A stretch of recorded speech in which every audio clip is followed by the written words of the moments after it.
Hello everyone, and welcome back to another episode of Hermitcraft. And my friends, we are getting close to doing our building. This is the 5th episode, and I assure you, in the next one, what you see behind me will actually be getting removed because we're going to do a giant building right in this area. And we're going to unleash the theme for the season, and I think you're going to love it. But you might be expecting me to fight a wither. That's something we're going to do later on in the episode, and it might not be a wither. It might be something a little bit different. I had 3 bees heads, I had 3 shulker heads, and it just started to make me think of the squiver from last season with Zedaf and Tango, right? Or was it the season before that? But yeah, maybe we'll have a little bit of fun and deploy a resource pack or something. Who knows? Who knows? Anyway, just wanted to bring you up to speed on the honey situation over here. We're producing loads of this stuff, but I have encountered a little bit of a redstone bug. So I came to check up on the farm. I stick my head under here and I just have a look at how much we have collected. Lots, as you can see.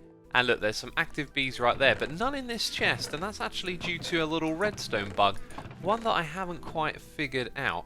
So up the top here, it looks like it's possible for a bee's nest to fill up with honey and then the redstone to come all the way around, but for some reason not actually activate the dispenser here. All I got to do is replace this, and then this one will get going and start to produce honey again. But it's kind of a little bit of an annoying bug, and something I've got to find a solution to in the future.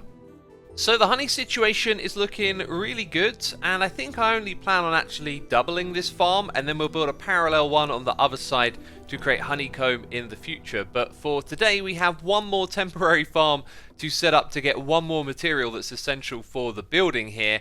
And with that I needed some wings because we're going to try and fly some animals in 1.15. So I put mending on the wings that we got in the last episode, and I've only got a handful of rockets. And I don't know if I've got any leads. They're kind of essential, right? Of course we can make leads. I've got string from mine shafts. I've got slimes from our slime chunk. And yeah, let's make 4 of those. So my friends, the other material that we need is black wool. And the best way for us to get large quantities of this is with a redstone enabled farm. Thing is, I want to put it in our temporary farming area, and that's a desert where sheep don't spawn. Could be that there's some sheep nearby in a nearby continent, but I wanted to try something that wasn't possible in 1.14. And with all the optimizations of 1.15, it might just be possible to wrangle a couple of sheep and take them up into the sky using some rockets. Now, this might fail massively because I only have a handful of rockets and a long way to go. But let's just give it a try, okay? Tapping spacebar, using a rocket. Oh, okay, that failed straight away. Straight away. Oh, that was literally terrible. Okay, we couldn't just leave it at that. If I remember my experience last season, sometimes getting a sort of swift downwards descent without using a rocket is a good way to get going. So we're doing that. Now they're with us. No. This just isn't going to work. Oh, I really banked on this being possible with all the optimizations of 1.15. Well, it isn't so, and it looks like some sheep have escaped. I think we're going to have to go in search of some in a nearby continent. Why didn't I just look at a map before I had this idea? I guess I really wanted it to work. You know, it'd be so cool to transport animals like that. But yeah. Just over here, there is a plains biome, and this is in territory where other players probably haven't explored a lot, so it probably means, yeah, look at that, there is a sheep over there already waiting for me. And I was just thinking, the area that we got next to Efo, I'm probably going to want to rebuild all of those farms over here in our temporary farming outposts. So I'm not also going to wrangle up sheep, but I might as well come over here and get all the other animals together as well. However, our priority is sheep at the moment, so those are the first ones I'm going to pick out. And I'm glad I brought a bed with me. Also, will I remain leashed to these sheep while I sleep? Apparently I will. Okay, the 4 of you are going to stay over here for the moment, right? And hopefully we can rely on them staying leashed because, again, 1.15, so many bug fixes. What we need next is some squid. Ah, this is perfect. We've got some here. Fantastic. We're going to dye those sheep because I need an extraordinary amount of black wool. Where is this squid going? Why is it swimming so fast away from me? That was well weird. Right, I've found a new home for our lovelies here. And no grass, you know, just sandstone. They can't eat that, but that's fine. We don't need them eating anything at this point in time. It's also overhanging this space down below. This is where we're going to build the farm, and it's kind of convenient to have the sheep above to bring them down into it. So that is the reasoning for this madness over here. Apparently, I didn't notice that I got a squid's head. But let's not get distracted here. I'm going to be building a farm inspired by... Is that some more ink? I will take that. And I will take this as well. And some of those. Thing is, I don't actually need it, because if we breed two black ones together, then we get a black baby. So, yeah, I also need to breed and get their numbers up. We want to get 16 of these in total. Actually, I think it's 24 because of entity cramming. We're going to put them all into a single space. And this farm is going to be inspired by Cubfan and his sheep farm from last season. When I saw what he had built, I thought, that's really good. I love this design, and I want to build it sort of again from memory, so I challenged myself a bit. Now what we're going to do is have a detector block to detect when the dirt changes to grass and when the grass changes to dirt. Now when it goes from grass to dirt, it's because the sheep standing on top of it that will be right here has eaten it and regrown its wall. And then when it goes the other way, it's because it's grown back. So we want to create an event for both of those things. So on top of this, we need to power a dispenser with shears, so it will select the sheep that has its wool and it will shear it like that. We can put a hopper in the top of it and fill it up with lots of shears. The other thing that we need to do is have pistons arranged around here. So we're going to have like a loop of grass blocks. We'll start out with dirt while we kind of arrange the farm, and I'll try and make this loop as big as possible so that the grass has a better opportunity to spread. But essentially what it's going to do is a piston over here is going to push it that way. We're going to have one over this space pushing it this way, and yes, I'm not putting it in the exact position, so when it creates a signal, all of the blocks get rotated in a circle. Okay, so we've got the little holding chamber for the sheep. These don't need to be trapdoors, but that's how Cubfan did it, so I'm kind of recreating that. When it comes to the redstone, I thought we were going to be putting a lot of wires down, but then I remembered the observer block, and I don't know if this is going to work smoothly or not. We're going to try and test it together. I probably need a way to create a signal here. So I believe signal strength is important, so we're going to create one tick. That's going to power this piston pretty basically, and it'll extend down to the end where the observer's going to pick up the next one. This might cause it to double fire, or maybe actually even getting a loop. Oh, yeah, it might get into a loop now that I think about it. Oh! All I've made is a noise machine! Ah! The solution is so simple once it hits you. Like if we do it from here, that block's only ever going to move once, so we'll only ever get the one signal. A lot of redstone is like this. You have some sort of a built-in assumption, like I'm going to put the observer here, and then you don't realize that by changing something essential you've kind of agreed upon with yourself, that then, hey, the solution is waiting for you. So now I'm pretty confident that is the way. That is slick. Okay, so every time this here gets updated, it's going to rotate around like so.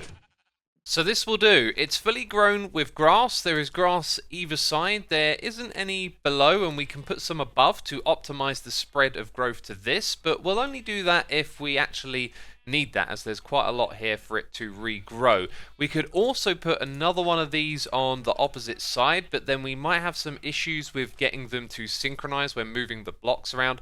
I'll have to think about that, but anyway, all we've got to do is breed up the sheep a little bit more and then drop them in the hole.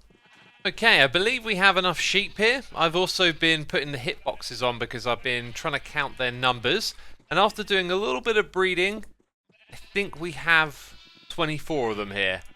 So I am being a little bit impatient maybe, but we're going to use the wheat to lure them down into this hole. Oh, no, they won't take full damage. It's only a couple of blocks, isn't it? Excellent. Okay, this is working. Or maybe that's not. They're sort of blocking the entrance between them. And that's it. They're all in there. And there's no entity cramming taking place, which makes me wonder if I could have squeezed one or two more in. I've also made a modification down here. And do we have a grass block below them? Oh, we actually have a dirt block. I'm going to have to keep my eye on this. For now, I will move it along manually. Oh, and one goes to eat. And why didn't it push it along? Was it still, the signal of this one was still active? Oh, this one over here didn't fire. It should have done. The reason it didn't work is because I used too long of a pulse here, so this piston stayed extended. And I've seen it go around a couple of times on its own already. I've just realised something. I don't have a collection system. What an idiot. Yeah, 29, wow! There's so much black wool. Well, I guess I could stand here on a temporary basis, but the smart thing to do would be to put a hopper minecart below it. This thing is going to need some further engineering. You can see it's possible for it to get stuck on a dirt block, and there are several ways in which that can happen. And we need a rail below it as well. Now that there's grass down there, the sheep, yeah, will start eating, and quite quickly as well. And look at that, this thing gets moving quickly. But it is actually possible, I've seen it for a dirt block to kind of come all the way around the loop and get fed back in. And then occasionally it gets stuck as well, just haven't quite sussed out why. And so our sheep and their tireless devotion to eating grass kept doing their thing around the clock. I AFK'd for a couple of hours, and a lot of wool came in, but eventually it did break. And so the system here has changed. 3 things. First of all, we have the hopper on the side, because on top of the dispenser means the wool can land on top of it due to the hitbox size. So then this down here wouldn't be able to pick it up. The next change was to get rid of the observers and actually make the movement of the pistons dependent on a chain of redstone on the inside. This means that the timing is precise and we prevent it from breaking. The other thing was then just to have a hopper clock that would occasionally send a signal into the system instead of our observer block here in case dirt got stuck under here for too long and none of the sheep were eating it. And so with that, now the wool really does pour in consistently, and I think we're done with this project for now. So, a couple more tasks, including a wither fight, and we are going to be ready to build, my friends. But right now, I'm heading to the very center of our world, the giant mushroom island that you would have seen in the first episode when I showed the map. Or maybe it's on the screen right now. Anyway, we're heading over there because that is going to be our shopping district for this season of Hermitcraft. And I have heard that Iskau has actually just opened up a shop over there. So I thought I'd go and see what this is all about. On my way over here, I was thinking about how good of a food source the mushrooms from this island would be, especially with a wither fight coming up. All I've got is this lame bread, and so I've wandered around for a bit, and I think other people, maybe even Iskau, have had the same idea and gone and harvested all of the mushrooms. Not a single one have I seen. Anyway, I believe this is Iskau's shop. It very much looks like an Iskau build too. Hey, a few of these just popped into existence over in front of me. Excellent. Let's go harvest some food for the fight. And let's not forget about Iskau's shop over here. I think we can guess what's for sale. I'm surprised this doesn't say Iskalium. But, oh wow, he's already had some customers. We've just built our own slime farm, and one of my goals this season is to be self-sufficient. So if I'm going to use the shops in this area, I'm probably going to purchase people's services as opposed to items, as I kind of want to rely on my own tech tree this season. There is something shiny just between the mushrooms. It's a bunch of diamond blocks and some signs. Dear Hermits, I hereby suggest that in order to build a shop, you pay for the land you use by putting diamond blocks here. The pricing is 100 blocks in X/Z space, so that's like floor space but not vertical space. 1 diamond block. Note, this is only a suggestion, not mandatory. That's actually a really cool idea. I like that. You want to come over here, you build a shop, you invest some diamonds. And I got plans to build a shop, so we should probably mine some diamonds and make sure we can afford it. That is a great idea. Do you know what else is a good idea? Finding 00. This is effectively the very center, the start of the entire world. And do you know what I'm going to put here, actually? I brought some obsidian with me because I figured I don't want to swim across the ocean again. Let's get a portal set up in this area, so it's nice and easy to get over here to the shopping area. I'm trying to get back home, and I find myself on the roof of the Nether. These cheaty hermits building portals up here. It's actually super easy to do now. If you go above 128 in the overworld and build a portal, it'll just end up putting a portal on top of the nether, so it's kind of easy to get here. And I think this portal takes me to impulses. Indeed it does, and from here I can quite easily find my way home. So my friends, I think we're going to be the first, well that's why there's a door here, to keep you on the other side. I think we're going to be the first to fight the Wither on Hermitcraft and get ourselves a beacon this season. I am an end game player. I just want to get to that stage where I can make my my big projects come to life. And so you might be expecting me to go underneath the portal here and take advantage of the bedrock in order to trap the Wither and then kill it easily without escaping. I'm going to do something similar. It's going to be in the end dimension, but we're not going to do it here. We're not going to use bedrock. In fact, I'm going to go mining some endstone, and we're actually going to go all the ways out to the end islands. Well, if this isn't an unusual sight to you, then I don't know what to say. I think this looks hilarious. Oh, can you figure out where we are? What we're doing right now?